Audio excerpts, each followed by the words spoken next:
Into the Iraq War, anybody given evidence would have to swear the oath. Why is that? Because we've been told lies. The truth has not come out about our involvement in the Iraq War, how we were persuaded, and I was persuaded, to think there was no other course. We now know differently, but what we never be able to get to is the truth of what agency and which individuals deliberately set out to mislead both the Parliament and people of the United Kingdom. And it's now time the truth was told. And unless there is an oath, we will have no prospect, in my view, of getting to the truth. And, you know, the oath is important for two reasons.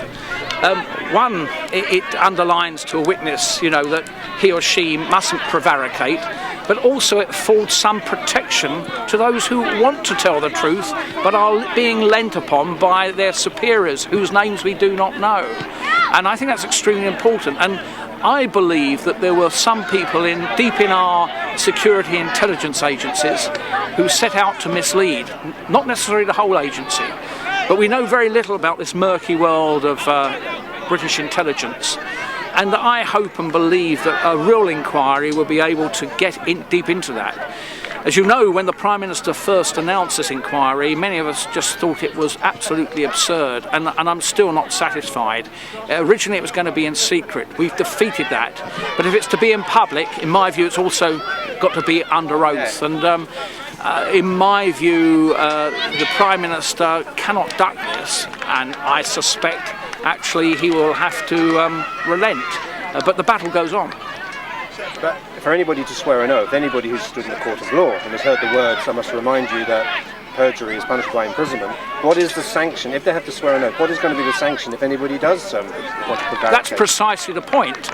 I wanted this inquiry to be done under the Tribunal Inquiries Act, which would give the inquiry the status of a court. And of course, if a person swore an oath and then was found to have lied, then they would be facing a prison sentence, potentially. And it's that sanction which has to exist. I said to the House of Commons, really, what is proposed at the present time, actually, the wolf cub promise would have much more significance, in my view, than what is proposed now. And it's simply, this will not endure. It will not endure. The Prime Minister and the people who make these decisions have got to change their mind. Otherwise, this inquiry will be seen as a sham, the issue will not go away, and there will be further demands for further inquiries. I appeared before the Hutton inquiry. People did not give evidence under oath. I think the Hutton inquiry was flawed. There was a Butler inquiry behind closed doors. We don't know what was said there.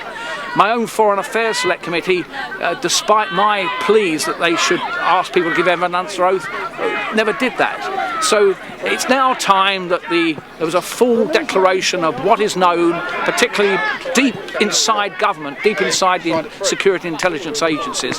And we can only achieve this, in my view, if the inquiry has the status of the High Court.